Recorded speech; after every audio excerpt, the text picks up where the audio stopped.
Happening now, the latest on the search for Jamestown's next police chief. Plus, a multi-generational family business shows off their new facility. And at least it's dry today. We've got some sunshine peeking through and the humidity down, but it's not going to be lasting long. I've got the full forecast next. The news at noon starts now. Live and on demand, this is WNY News Now. And thanks for joining us for WNY News Now on this Wednesday. I'm Justin Gould. Chautauqua County Court, like everything else in the U.S., is experiencing a slow reopening as the COVID-19 pandemic continues. WNY News Now spoke to Chautauqua County District Attorney Patrick Swanson yesterday. He tells us that the court would start to hear in-person cases today. Swanson says the priority is to make sure those who go into the courthouse are safe. However, because of the necessary precautions, the courts can't operate as quickly as they did in the past. Things are starting to move. You know, we're talking about a difference between a drip and a fire hose. So, we're dripping right now, and that's about it. And hopefully, the faucets open a little further, and we can start to move things. Swanson says in-person hearings will be limited to those who are not in police custody, while those who are will appear virtually. Jamestown Mayor Eddie Sundquist says that he'll be appointing an acting police chief for the Jamestown Police Department soon. Sundquist, during a city council work session meeting this week, said he'll be accepting internal letters of intent for the acting position through this Friday. He says the acting chief would serve following the July 10th retirement of current police chief Harry Snellings. The mayor told the council that the hiring process of the permanent police chief would be much longer in an effort to find the right person. He says the process will be opened up for the entire month of July to both internal and external candidates. Once his office vets the applicants to make sure they have the necessary qualifications, Sundquist says he'll be constructing a recommendation committee consisting of council members, members of the Jamestown Police and Fire Departments, as well as community members. Sundquist says he'll have the committee help him narrow down the number of candidates to a top 3 list. He adds that he wants the process to be inclusive from there. Sundquist will appoint a chief to be confirmed by the council. A multi-generational family business in Western New York showed off their new facility to members of the community this morning. The Standard Group that operates Natco Express Truck and Weaver Material Service are now open at their new facility at the Mason Industrial Park in Ellicott. Now, construction of the project was made possible through a 15-year pilot incentive from the Chautauqua County Industrial Development Agency. In total, the entire project cost approximately $2.9 million. Working with contractor Kessel Construction, building a new warehouse and office facility was constructed all by local products. The fourth-generation family-owned company was first founded in Buffalo back in 1944. Drew Weaver, he's the VP of Sales and Marketing for the group, says being able to work alongside his father and grandfather is an amazing opportunity and something that's not seen every day. There's not many days that I'm not reminded how lucky and fortunate I am to have great leadership. Starting all the way back, my great-grandfather to have the vision to start a company like this, and then my grandfather and my dad to grow it into what it is today. And I have big shoes to fill as we continue to grow. Natco Express is a full-service trucking company, while Weaver Material Service provides materials to foundries across the region. Well, after weeks of uncertainty, Mayville's Independence Day fireworks celebration will be taking place this 4th of July. Rita Jacobson, she's a longtime committee member of the Fireworks and Festival Group, and she tells us that her group has been working with local officials over the last month to provide some sort of festivity in the community. I think it's a big win, not just for our committee, but for our whole community. People are very anxious to have some sense of normalcy back. And we just felt that this would give people a little bit of normalcy for the 4th of July. They might not be having their big parade and their big, huge gathering, but they can at least still celebrate our country's independence and our freedom. Now, fireworks will take off from the waterfront at Lakeside Park in Mayville at 10 o'clock on Saturday, July 4th, with the park closed to the public as a fallout zone for the fireworks crew. Jacobson encourages community members looking to watch the show to view from other areas around the northern end of Chautauqua Lake. She says fireworks will likely be seen not just by those on the lake, but also those on the higher hilltop areas of the northern end of Chautauqua County.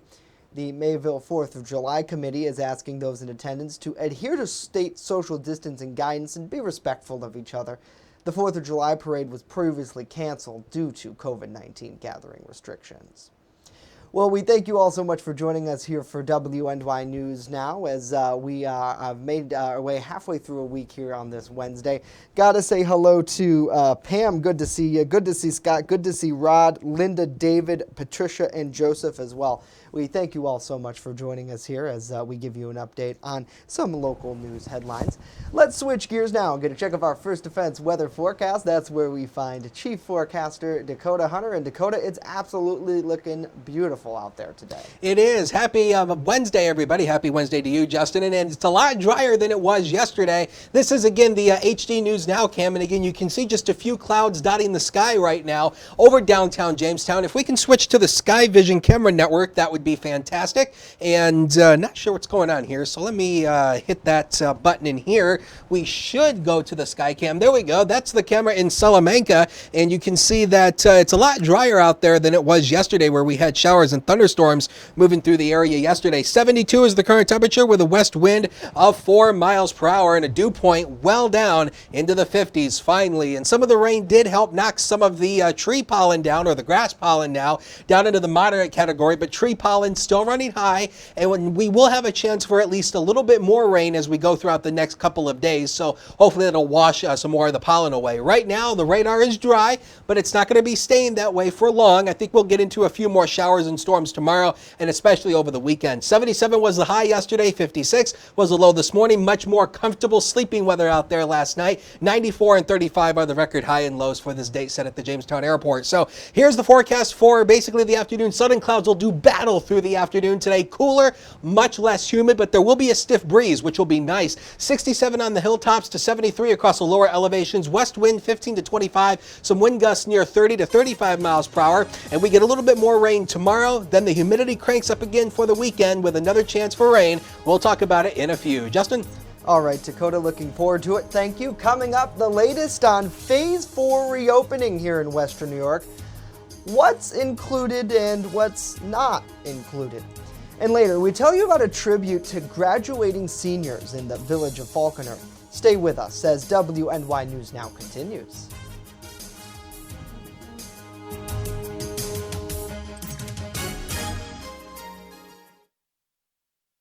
With coverage that matters. This is WNY News Now. EagleZip.com is your local one-stop shop for all of your home and business computer needs. Located on Fluvan Avenue Extension, just outside of Jamestown, EagleZip.com sells and services all brands of desktops and laptops, as well as servers and network equipment for your business. All new computer sales include transferring your data from your old computer, plus a 2-year warranty. Call EagleZip.com today. Stop by EagleZip.com today and let us make computers easy for you. When you're on the go, stay in the know by downloading the WNY News Now mobile app. Stay up to date on local news, weather, and sports that matter to you. Plus, subscribe to breaking news and weather alerts from the team that puts coverage first. In addition, watch news as it happens with the Southern Tier's only 24/7 streaming network. Download the WNY News Now app right now. It's free on the Apple App Store and Google Play Store. You're watching WNY News Now, where coverage comes first. And welcome back. There is some uncertainty as to whether malls, gyms, and movie theaters will be part of Phase 4 reopening here in New York. Yesterday, the state's budget director informed local leaders during a state control room meeting that outdoor theme parks, malls, gyms, and movie theaters have not yet been cleared part of that reopening. However, some outdoor and low-risk indoor activities will be allowed to resume, including film production, museums, aquariums, and zoos, all at 25% capacity. Phase 4 was designed to be the last phase of reopening here in New York. State leaders are expected to provide more information as guidelines are updated going forward. Chautauqua County Executive P.J. Wendell tells us, though, that he's going to continue to push to have those facilities like gyms and movie theaters included in the phase. We're also talking an industry where you're really not going there if you're sick. Is there a prevalence? There's a prevalence anywhere, but when you're looking at a big box store, Chautauqua Mall, for example, to open, you can easily stay 6 feet away from everybody, get those businesses back, and get some life in this area, and get some more sales tax. Western New York is slated to enter Phase 4 of reopening next Tuesday. Well, State Senator George Borrello is sounding off on the state Senate's repeal of 50A, which was a statute in the state's civil rights law. Now, 50A previously allowed police departments to shield disciplinary records of officers. This week, Borrello criticized the repeal after he said the town of Cuba was issued a Freedom of Information request by an organization named Muck Rock, stating that they were seeking to obtain copies of all police personnel files dating back to the 1970s. Now, in an interview with WNY News Now's Matt Hummel yesterday, Borrello said that repealing was a knee-jerk reaction that was politically motivated in the state legislature. Not only are these records, unnecessary to be harvested in this manner, it's going to create a huge financial burden for these already strained municipalities, and you're going to be asking for the records of in many cases, police officers that may have been deceased for decades. So this is just an unnecessary burden that ultimately is going to create fertile ground for frivolous lawsuits and ultimately at the taxpayer's expense, and it will do absolutely nothing, and I mean nothing, to change the current situation when it comes to transparency and justice. WNY News Now also asked Chautauqua County District Attorney Patrick Swanson on his thoughts of the repeal. He tells us that he doesn't know what the repeal will accomplish in the long term. Well, those looking to get their driver's licenses in New York State will now be able to schedule road tests following the COVID-19 shutdown. Chautauqua County Clerk Larry Barmore says that starting yesterday, road tests are now being scheduled in the county for CDL, Class D, and Class M licenses. He says the state is first giving preference to those who had a previously scheduled appointment canceled because of COVID-19. Residents are asked to register on the DMV's state website for new appointments. The clerk says on the day of the test, residents must arrive with only one driver and no extra passengers. They're also required to wear a mask and be prepared to wipe down the passenger seat with disinfectant for the test monitor. On Monday, the county DMV reopened to some in-person services. Well, JCPenney's added 13 more stores to its permanent closing list, but the Chautauqua Mall is not one of them. Last month, the store chain filed for bankruptcy and expects to close as many as 250 stores across the nation. As many as 200 of those stores will be closed by the end of this summer, and an additional 50 expected to be closed by next summer. 13 additional stores, with 7 in Michigan and 2 in New York, are expected to liquidate on or about July 3rd. Well, let's now get a check of our full First Defense weather forecast. That's where we find Chief Forecaster Dakota Hunter. Hey, Dakota. Hey, Justin, and yeah, it's definitely been somewhat of a dry month. And again, this is something we've been talking about throughout the month here. And again, the rain that's been coming has been coming in spurts. It looks like we've had it for like 3 or 2 days, and then we go into a dry spell again. So again, when you add all the rain totals together that we've had so far this month, our rainfall for the month is at only 0.86 inches, a little over 3/4 of an inch of rain. That it is almost a 2.86 inch rainfall deficit for the month. And I think looking at some of the data data going out for the rest of this week and into next week. We might end the month actually below average for rainfall, but we'll see how much rain we get at least over the next few days. First Defense Doppler radar getting a nice break, showing you clear scans across the area. And as a cold front actually moved on through, so a cold front's already moved through, so that's why it's cooler today and less humid. And but we are in some cloud cover today, so we're going to have mainly partly to mostly sunny skies through the afternoon. Hey, how about this? After the storms ended yesterday, how about this? Our own Justin Gold took this picture. How about that? Out in Randolph as the storms ended, you can actually see a little bit of clearing back behind the banner there. So as always, if you have pictures or videos of the weather, Hunters WX on Twitter, the First Defense weather page on Facebook, and make sure no matter which way you send us pictures or videos, use the hashtag MyWX and or MyLocalWX, and of course we'll get them on the air. News. This is the camera on top of the DoubleTree Hotel. Shows you the clouds, and again, if you peek back here, there's some of the construction going on at Northwest Arena for the addition that they're building. Right now at the airport, we're at 66 degrees right now, and we have a west wind of 15, a wind gust of 23, and look at that dew point at 51, so it's much more comfortable today. But as I mentioned, rain is likely going to be likely throughout much of this week, and here's the reason why. The jet stream is pulled north, but notice this dip in it. All these red animating arrows shows you the jet stream. It's sort of like a visualization of the jet stream. So when you get these little dips in it, that's called a trough, and when you get that, that means it's going to send in cooler air. So we're going to not only get a little bit of cooler air, but it's also going to allow waves of low pressure to track along that jet stream, and that'll make it wet across much of the Northeast, which is something the Northeast needs, because much of the Northeast is running below average for rainfall so far this summer. Here's Future Scan showing you. It does show you the idea of maybe just a couple isolated showers, maybe well inland. I wouldn't rule that out, but the majority of the day will be dry. Tomorrow we start dry as well, but in the afternoon we'll start to get into some showers and thunderstorms popping up across the afternoon. You can see them right there. So again, the afternoon will be wet. I don't think it's going to be a total washout, but you will be dodging some rain showers from time to time, especially in the afternoon hours. That all clears out, and then Friday should be mainly dry, but again, we will keep the chance of maybe a small chance for a shower in there, mainly Friday afternoon. Zonecast inland areas today. Look at these temperatures. Much cooler, less humid, and a nice stiff breeze to help as well. So the heat and humidity is gone, at least briefly. Lake Erie shoreline here, mid-70s here. Look at that Lake Erie water temperature at 68, much less humid. You're welcome. Next 7 days of your life coming up on the screen. 75 tomorrow, 81 on Friday. We should be mainly dry, but again, just a small chance of maybe an isolated shower somewhere, you know, especially in the inland areas. Saturday is going to be a busy day, wet and windy, scattered showers and thunderstorms. The humidity rises. Sunday will be the better weekend days, and then a chance for a few spotty showers both Monday and Tuesday of next week. We'll take a break. We'll be right back.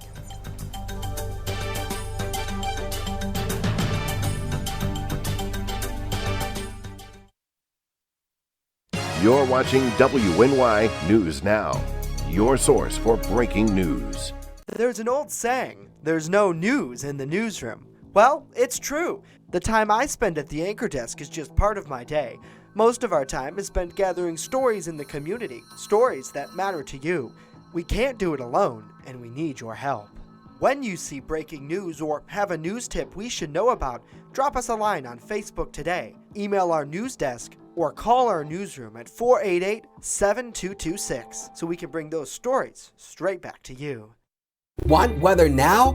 Download the WNY News Now mobile app and stay up to date on severe weather alerts. Plus, anytime hazardous weather strikes, stick with the Southern Tier's only 24/7 streaming network that keeps you safe. You're all in a tornado warning, so now is the time to go to a safe place, small room, lowest floor, near the center, away from windows. What are you waiting for? Download the WNY News Now mobile app today. It's free in the Apple App Store and Google Play Store.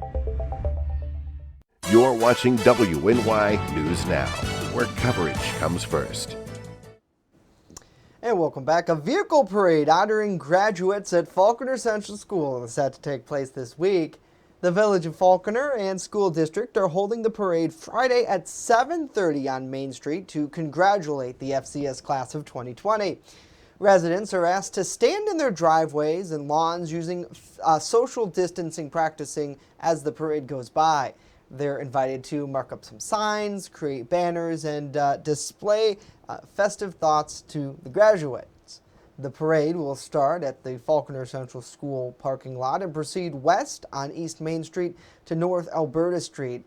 then turn north onto Alberta Street to West Falconer Street, and then east on West Falconer Street back to the school, where it will end. Graduates and their families will participate, along with the area volunteer fire department and Town of Ellicott Police. Now, on Friday evening, the school is hosting a social distancing graduation ceremony on their football field.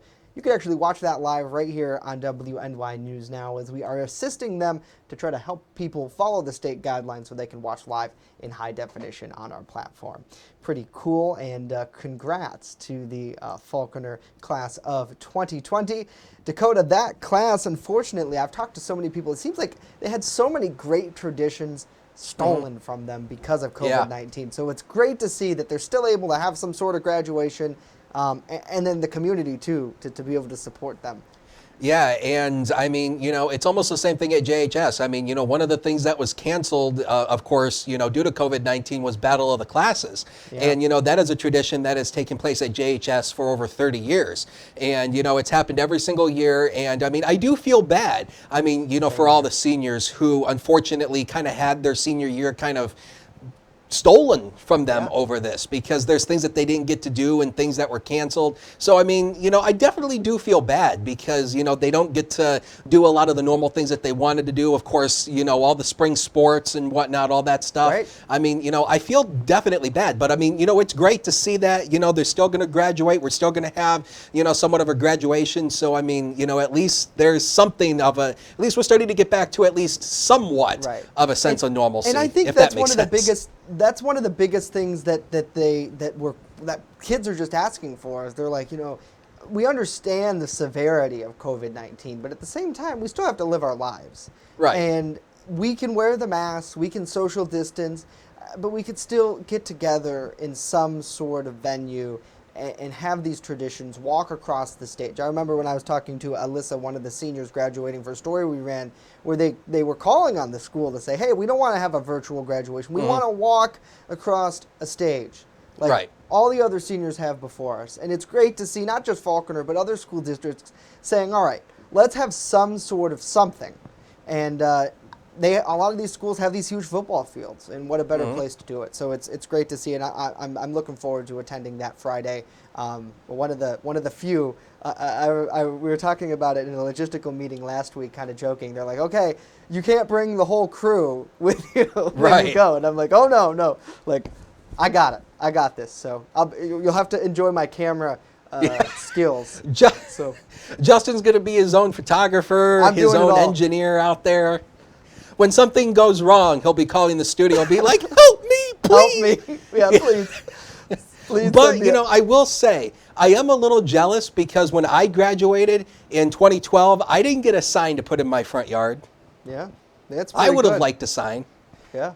Mr. Tuccio, Miss Robert, can we do that for our 20-year graduation? Everybody gets a. It's like Oprah. Yeah. Everybody gets a sign. You get a sign. You get a sign. Everybody gets a sign. Everybody gets partly cloudy skies tonight, much less humid, 54 to 62. But again, the rain will be returning by the end of the week and into the weekend. Justin? Oh, Dakota, thank you very much. I love how you transitioned that. That was good. Isn't it great? That's why you make the big bucks. That's right. That's why I make the big bucks. Thank you, Mr. Hunter. That's going to do it for us today. Of course, we remind you, when you're on the go, stay in the know. Simply download our mobile app. All you got to do is search WNY News Now in the Apple App Store, Google Play Store. Got to say hello to Ron, Brianne, Joseph. Good to see you. Good to see Daniel, Amy, Lori, Ray, and Ryan as well. Great to have Matt here. We leave you with a live look over downtown Jamestown. If you can't, get out and enjoy it today. It's absolutely beautiful. We're back here tomorrow at noon. Hope to see you then.